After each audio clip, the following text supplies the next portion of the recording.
Welcome back to the next episode of the Powered by Instinct podcast. I'm Eric Herrera, our VP of Sales, and I'm a 5392. And today I'm super excited to welcome Elizabeth Cook onto the podcast. She's the founder of Elizabeth Cook Consulting, and she's an 8633. So, Elizabeth, thank you so much for joining us. Thanks, Eric. I'm glad to be here. Yeah, absolutely. Part of the reason I wanted to have you on is you're one of our newer consultants, right? You got certified in the past couple of months, definitely less than a year. And so we want to Over a figure out, year. all right. Oh, Sorry, sorry. just to interject, about a year and a half. All right, a year and a half. All right, so you can Yes. already see, right? Her Eden Fact Finder is coming out. She had to Yes. make sure I was nice and with the time frame. But even so, a year and a half, she's still one of our newer consultants, and she's had a tremendous amount of success. So I want to pick her brain a little bit, learn from her, and then the audience, you'll get the benefit if you get to learn from some of Elizabeth's wisdom as well. So, like I said, before we get started, let's talk a little bit about your MO. So, you're an 8633. So, what we know about you, we already saw a little bit come out, right? Is Yes. you're going to make sure that we dot the I's and we cross the T's, right? You really dig into the details. Where I see that Eden Fact Finder come in really handy for a lot of people is when you really start to get in and work with clients, you ask really amazing questions to get to the heart of the matter, right? You keep digging and digging and trying to figure out, all right, what about this angle and what about that angle? And by the end, you have so much information, it ends up being fairly easy to come up with a solution because you've been doing that. And honestly, I think my favorite thing about someone with your MO is as a 9 in quick star, you keep people like me out of trouble, right? When I have my 75th brilliant idea of the day, you naturally see, well, this could go wrong. We could break this thing. What about this? Right? You see some of those natural downsides. And the truth is, we actually need both. I always think of it somewhat like going through a windy mountain road. If you're all gas, well, eventually you're going to fly off the side of the cliff. If you're all brake, right, you're not going to go anywhere. So we needed a little bit of gas, a little bit of brake. And so that's where I definitely appreciate that 3 in quick start that you have. So, first question over to you, Elizabeth, is how have you seen your MO play out in your professional life? Yeah, well, I think what you just described is probably the biggest place I see it play out is partnering with others who do initiate in that quick start and really feeling the synergy in those roles. And I really appreciate that myself because I recognize that even though there's something comfortable about working with someone whose MO is more similar to mine, I absolutely thrive on that energy or synergy really that's created when we do have those cognitive differences because I know where my watch outs are and I know I can kind of get bogged down in the details sometimes if I'm not careful. And so working with someone who's going to keep me from doing that is I can feel that momentum that comes from that. And so to recognize that and appreciate it, I definitely had times in my professional life before where that was a source of conflict with other people. And because I couldn't name it and I didn't realize the benefit of it, it didn't go so well. So really being able to see that and appreciate it now has been one of the biggest ways I've benefited from it. Yeah, and I found a similar thing. Prior to joining Kolbe, it was much easier to work with somebody like me because we can throw up a whole bunch of ideas and just kind of, get excited and go for things.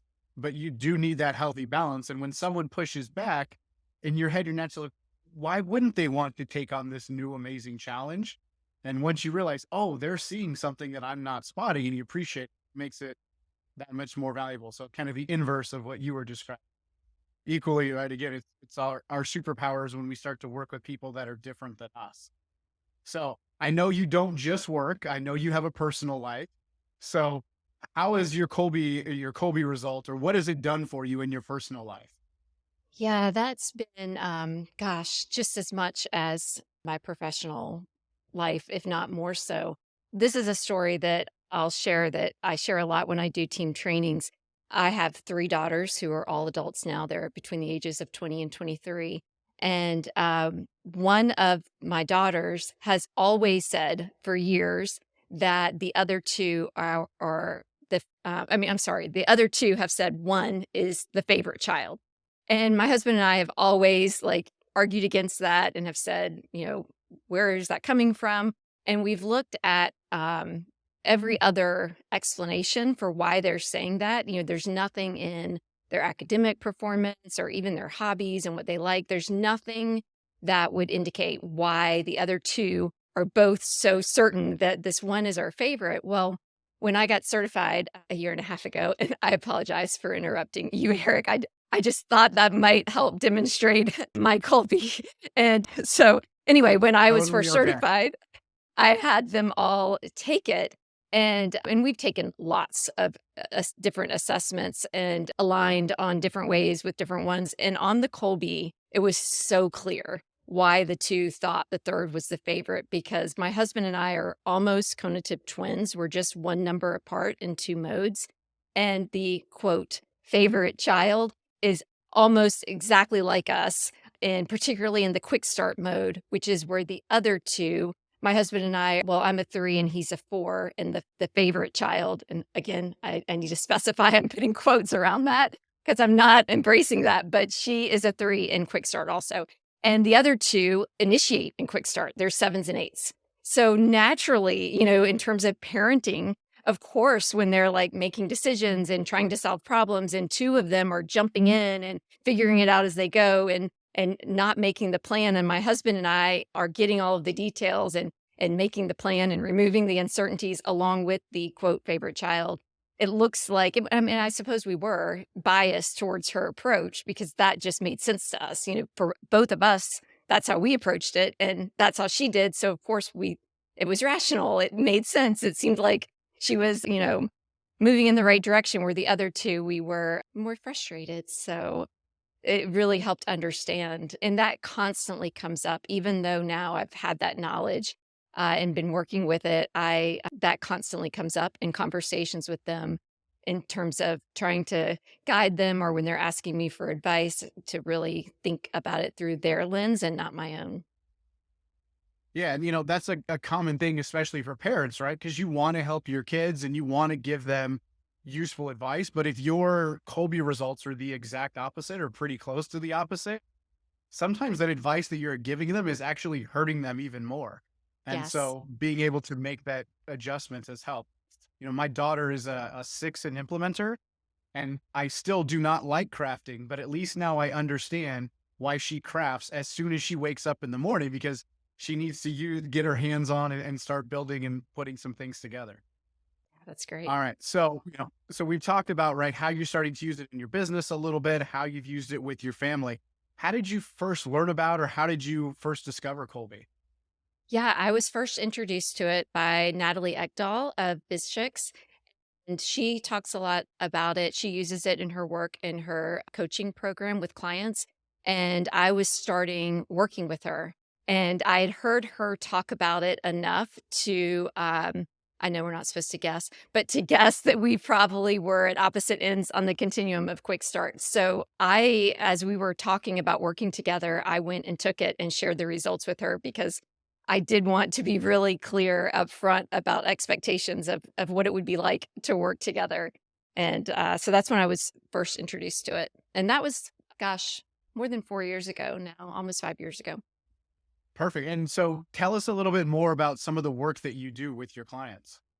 Yeah. So, well, I use it with her in the group coaching program, where I coach with her in that program. And everyone who comes into the program starts by taking the Colby, and they meet with me to understand how they can apply it to make decisions about growing their business, what they might want to outsource. And then the beauty of that is everyone in that program stays with us for at least a year, often more. And so I get to see their Colby in action, and we get to coach them through that lens. And we absolutely will coach them differently based on their Colby. Think questions we'll ask them, or even directions we suggest, is very customized based on their Colby. And then I've had the benefit of seeing, having that continual feedback with them and seeing how that's working, and tweaking and trying different things. So that's one way I use it in individuals with individuals. I also use it with individuals who are facing career decisions, whether that's a new job or trying to craft their current job or plan a career trajectory. And then I also use it with teams, with team training for to improve communication, collaboration, all of those things.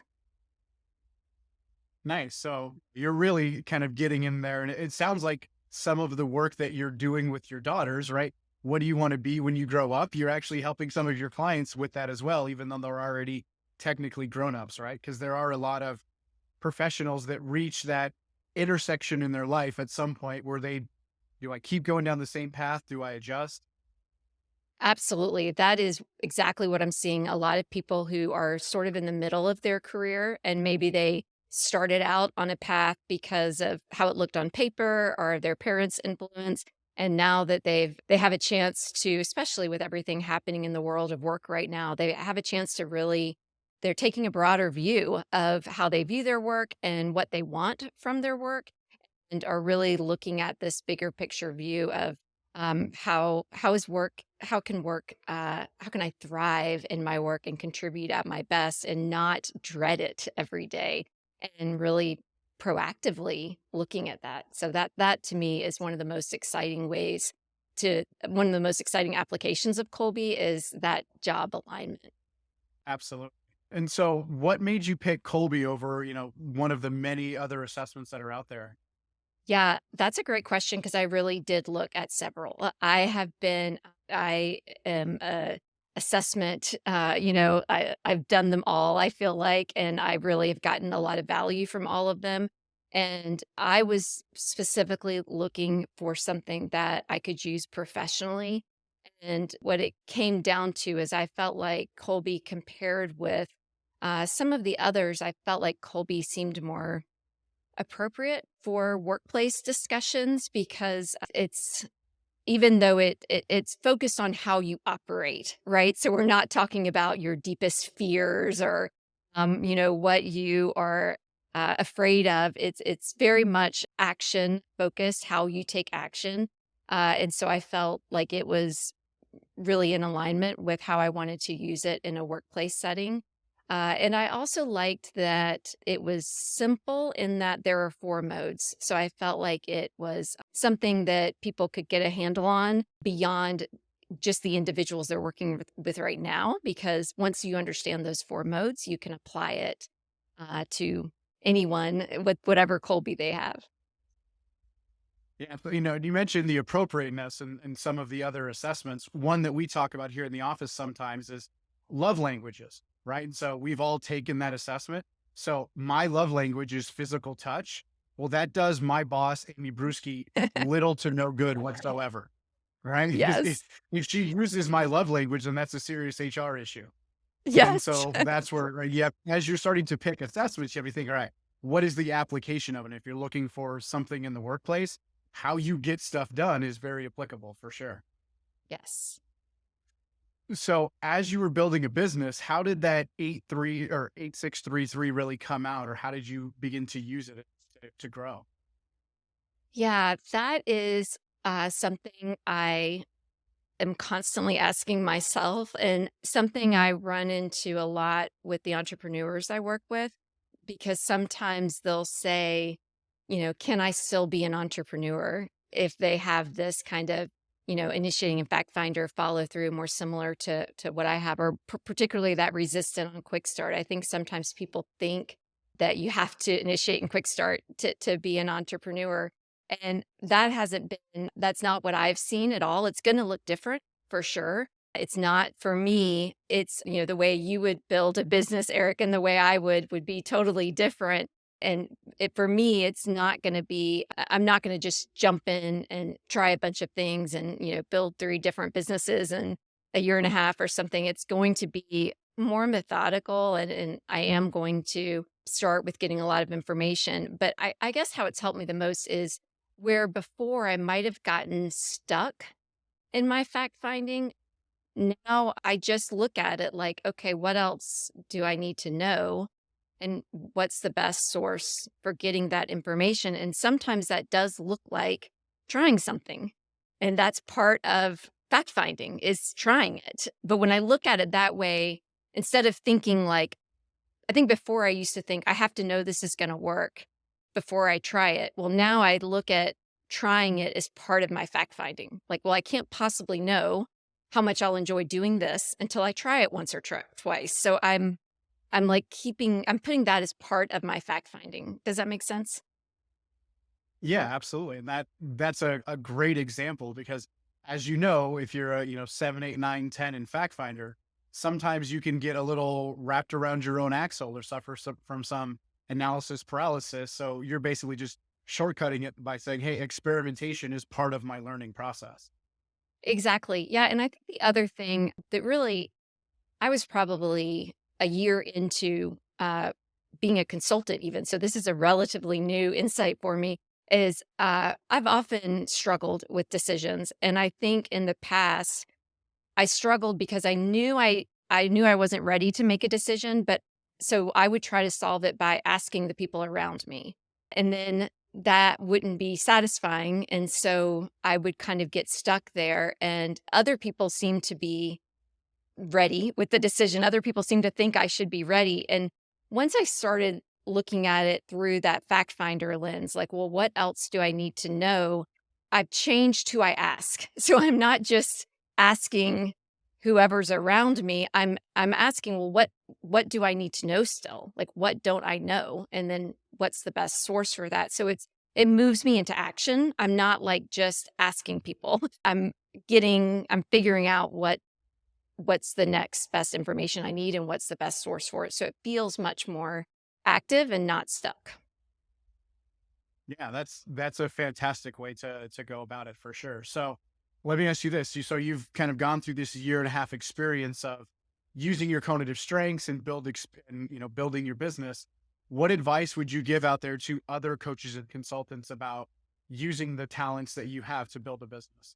Well, one thing that comes to mind, and this is something that Stephanie Claire says a lot, is to apply it to yourself. And I think I've talked about that a little bit, but really it's so much deeper. I think the more you explore it and apply it to yourself. So to continue to apply it to your own process and where you might be getting stuck. And then particularly for someone who has a MO most similar to mine, I would say just to look for every opportunity you can get to use it.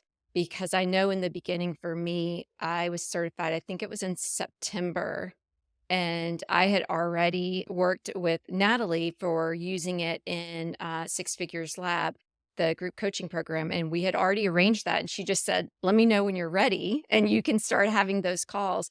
But I felt like I needed to be an expert first. And so I was offering them, to other people and trying to really get totally confident before I started using them. And it wasn't until February that I finally realized, I mean, I had done maybe 10 on my own, but I was like, this is the way I'm going to get better is to do it. And so I put it out there. And I think within 2 hours, I had like 25 sessions booked. I mean, it was crazy. And so it just gave me a lot of experience right away. And that was the best thing for me. So I would just encourage people to do it.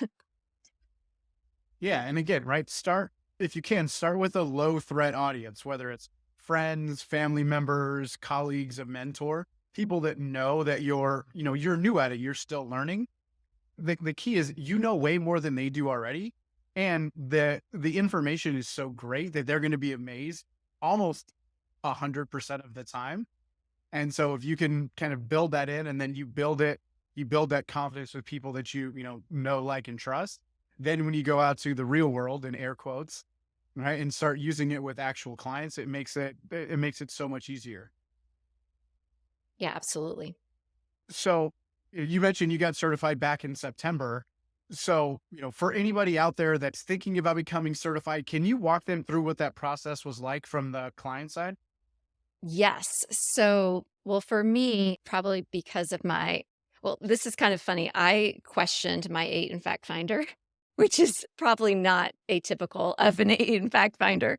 And so for me, the process looked like I started by I went to the consultant center and found another consultant who lived in my state and reached out to her and asked if I could hop on a call with her. And then I also did there was a half day program that I can't remember what it's called. Well, there was a YouTube Colby video. Plus. Yes. Well, first I did the YouTube video that Amy does on Activate Your A, and then I did the half Yeah. day program. And so then I had gotten enough information to make the decision and signed up for certification. So I did it online and that was a great experience. It was very engaging. I'm used to, working from home and being able to step away and go for walks. And so the idea of being in an all day training, I was a little hesitant about, but you all made it very engaging. And so I believe it was 3 days and then a fourth day the following week. Is that right? And Yes, we then we intentionally spread it out, right? Because we know staring at a screen for 8 solid hours is a lot, so we try to give you more breaks, longer breaks, and then at the end of 3 days, we've probably thrown way too much information at you, so we wanna give you a couple of days to recoup and then come back for day 4 and kind of tie it all together. yes. And then for my session, because it was September, you were just getting ready to have KolbeCon, the conference, in the next month in October. And so you offered, I think there might have been a discount to attend that one. So I jumped right in. So the very next month, I was back in for a couple of days at the online conference, and that was fabulous. I mean, it was definitely a fire hose, but it was I think what I found so inspiring and validating about that is to see all of the other consultants who you recognized who, whether it was 5 years, 10 years, 25 years, who had been consultants. And I just remember thinking, wow, this is the real deal. Like people are sticking with it and finding value in it over decades. And I found that very encouraging as a brand new consultant. That's fantastic, and actually, I know that you hosted a session at KolbeCon because I was in it. So if I remember the story correctly, and you'll probably correct some parts of it that I don't say exactly right, but if I remember, you tracked your first 100 interpretations, right? And then after the 100th, you made a pretty lengthy LinkedIn post about your experience and how you grew and some of the takeaways and how you helped some of those 100 people. Is that right?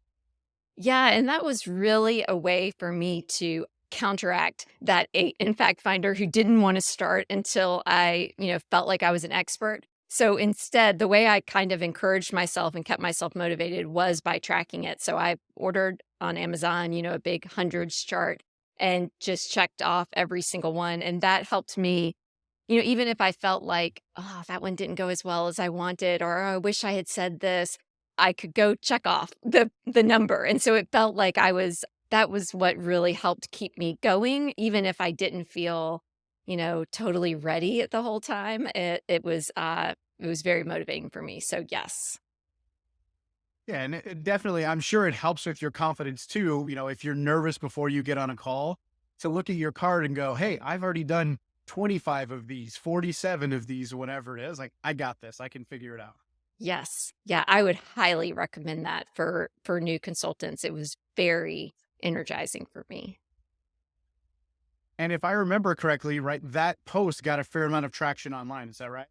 Yeah, yeah, it was fun to see the comments and yeah, it was great. And so, kind of thinking back to those first 100, is there one or two stories that really stand out as, wow, I know I really helped that person, or they had a really cool story that you're able to share?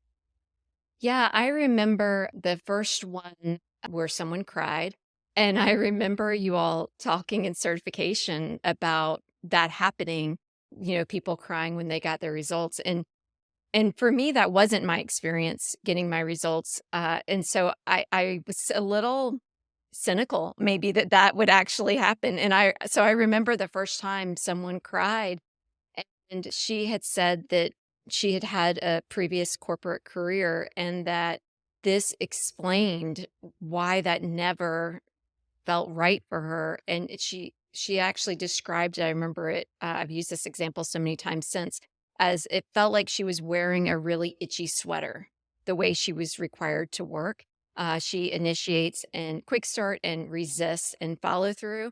And so being the in her corporate career, she had, very rigid, systematized ways of doing things that didn't make sense to her. And her just describing that it was like she was wearing an itchy sweater all day long, that she, couldn't wait to get off work so she could take it off. And it really validated a lot of the pain that she had experienced in those roles. And she had felt shame, really. She said she had had other team members like really kind of shame her for not following their processes and wanting to do it differently. And so that was a particularly powerful one for me. Yeah, obviously, I've done a number of those as well when clients start to cry in the call. It's emotionally draining and you feel for the person on the other end, but those are also the ones that are the most fulfilling because all right, if we can figure out a path forward for this person, I'm going to alleviate them of that pain. Yeah, exactly. Yeah. So as you look, towards the future and as you grow your practice, adjust it, modify it, make it that much better, what does the future of your practice look like? I was expecting you to ask this, so I was thinking about it. And I remember sitting in certification, listening to the different applications for Colby, individuals, teams, and hiring, kind of the framework that you all provide. And I remember thinking, hiring sounds like, the most valuable application or the most powerful application. And I don't want to do that.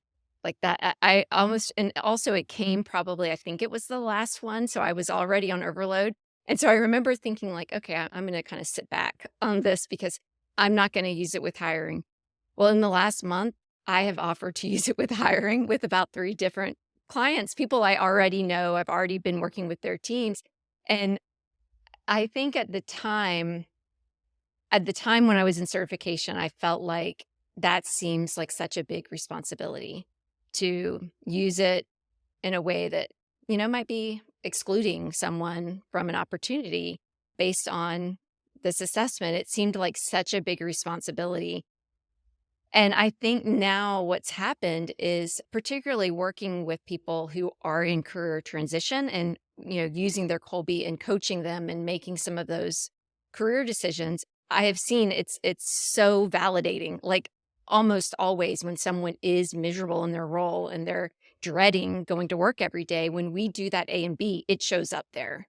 And so now I feel like, gosh, if I have access to this information to help people on the other end. I mean, I love helping people when they're in that career decision making, but if I can help on the other end too, to keep them from getting in a role that doesn't match or they're not going to be thriving in, why would I not do that? Like that almost feels irresponsible to say, especially teams I've worked with already. Like a team I've already worked with, we've done the Colby for everybody on their team. We've talked all about it, and then now they're hiring to say, yeah, I don't do that. So anyway, that's what I'm looking to add. Yeah, absolutely. And it's not that it can feel somewhat exclusionary because we're saying, hey, this probably isn't the right person for this role. But really, we're helping them because I don't want to put that new employee in that itchy sweater. Right. Right. Or I don't, and I'm sure most leaders, whoever they're hiring, they don't want to put their people in that itchy sweater. So instead, let's help you find a different position that will match your talents. And that's kind of the way I always think about it rather than, and I'm pushing these people away. I'm actually trying to help them find that perfect fit. That's that comfy, sweater that you feel amazing in.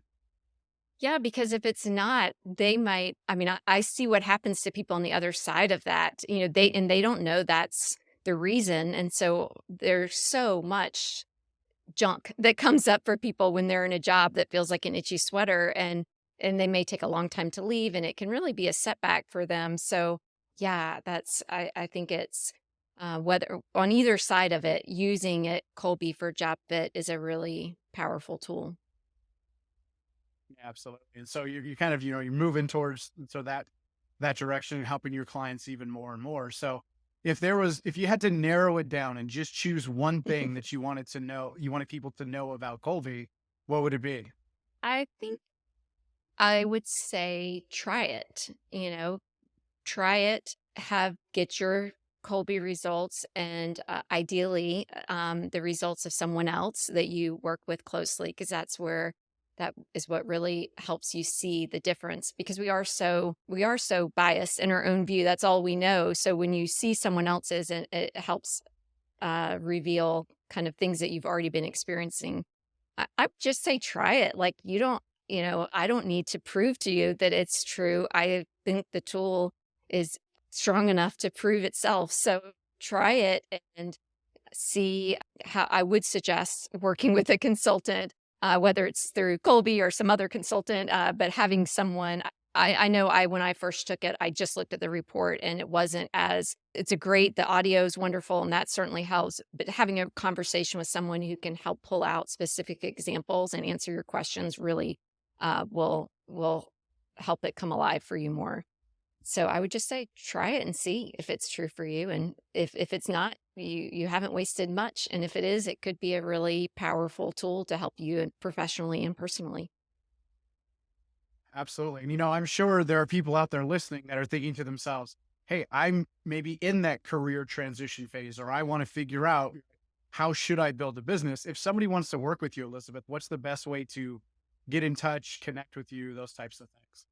Yeah, the best way is my website, which is elizabethcookconsulting.com. And I'm also very active on LinkedIn at Elizabeth Cook. I am there posting regularly and would invite people to connect and send me a message there and ask any questions you want. I'm happy to hop on a call and talk about how I used Kolbe in that career exploration and career strategy process. Perfect. And yeah, if you reach out to Elizabeth, you're in amazing hands. So absolutely make sure you go to elizabethcookconsulting.com. Did I say that one right? Yes. Thanks, Eric. All right. All right. So, Elizabeth, it was a pleasure. It was great to talk to you again. We briefly said hi at KolbeCon, but it was a pleasure to learn more about your background, your business, those types of things. So thank you very much for joining us. Thanks, Eric. Yeah. And for those of you out there, Elizabeth mentioned it earlier.